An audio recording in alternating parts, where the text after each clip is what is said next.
এই হাদি সাহেব এবং এই হাদি সাহেবাদেরকে তো আপনারা অনেকেই চিনেন, দেশের নাম্বার 1 বকচোদ ইউটিউবার।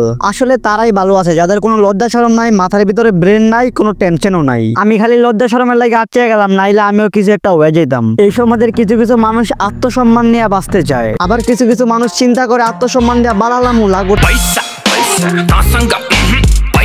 ওরা তো বলে ওরা ব্লগ ভিডিও বানায়, আসলে ওরা ব্লগ বানায় না, ব্লগ এই শব্দটার উপরে খাড়ি আর মুত্তা দিতেছে। একটা মানুষ যদি পাগল হয় তাহলে মেনে নেওয়া যায়, যদি ছাগল হয় তাহলে মেনে নেওয়া যায়, যদি বুকচোদ হয় তাহলেও মেনে নেওয়া যায়, যদি ক্রিঞ্জ হয় তাহলেও মেনে নেওয়া যায়। কিন্তু একটা মানুষ যদি এই সবগুলা হয় তাহলে ওরে কেমনে মানে নিয়ে পারে ভাই? ওদের ভিডিও দেখলে মনটাই চায় ওদের মুখের ভিতরে খাড়িয়ে মুত্তা দেয়। ইউটিউব থেকে কিন্তু অত বেশি টাকা ইনকাম করা যায় না, তারপরে ওরা সামান্য কিছু টাকা ইনকাম করার জন্য যেই পরিমাণ বুকচোদি করে, আয় তার মায়ের বাপ, বাপরে বাপ। এই ডেন্ডি করে যাওয়ার বোনের ভিডিও বানায়, এই জিনিসটা আপনারা কিভাবে দেখেন? এই হালার বোধে যাওয়ার বোনের ভিডিও বানিয়ে ওর বোনের কি চাই যেটা সারা দেশের মানুষটা জানিয়ে দিল, ওর বোনের মেন্টালিটি কিরকম এটাতে সারা দেশের মানুষটা জানিয়ে দিল। এখন এই বোকাচোদারে বিয়ে করবে কোন হালারা করে হালায়?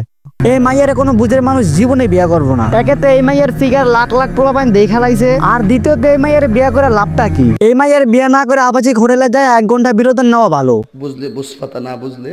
এই মাইয়ের বিয়ে করে লাভটা কি? এই মাইয়ায় না সংসারের কাজ করতে পারবো, না একটা মেয়ের বউ হিসাবে যেভাবে চলা দরকার, যেভাবে থাকা দরকার ওইভাবে থাকতে পারবো, ওইভাবে চলতে পারবো। অনেক দেখা যায় বাবা ঘরের মতো জামি জমি ভিতরে ঢুকে গেছে। এখন জামাই বউ দুটার নিয়ে একটু কথা বলি। তোমরা এদের বিরুদ্ধে কি দেখো? ওদের লুতুপুতু দেখো না, কয়েকদিন পরে দেখবা ওদের ভিতরে ছাড়াছাড়ি হয়েছে, ওদের ভিতরে ডিভোর্স হয়েছে। আমার কথা বিশ্বাস না হইলে খাতা কলমে লেখা রাখো ভাইয়া, পৃথিবীটা কিন্তু গোল।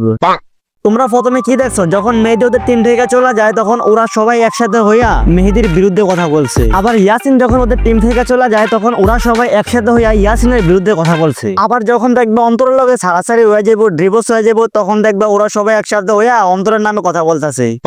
অন্তরায় হ্যান, অন্তরায় তেন। আবার অন্তরার বাপের বাড়িতে থাইকা ফেসবুকে লাইভ করবো, রাখিবে হ্যান রাখিবে তেন। আমার ভিডিওটা সেভ করে রাখো, এটা আজও কাইলো প্রুফ হইব। আজকের ভিডিওটা এই পর্যন্ত ভাইয়া। ভিডিওটা কেমন হয়েছে জানাইও কিন্তু ভাইয়া, পৃথিবীটা কিন্তু খুল। এখন থেকে আর কোনো চাটাচাটি হবে না, চাটাচাটির আর কোনো সুযোগ নাই।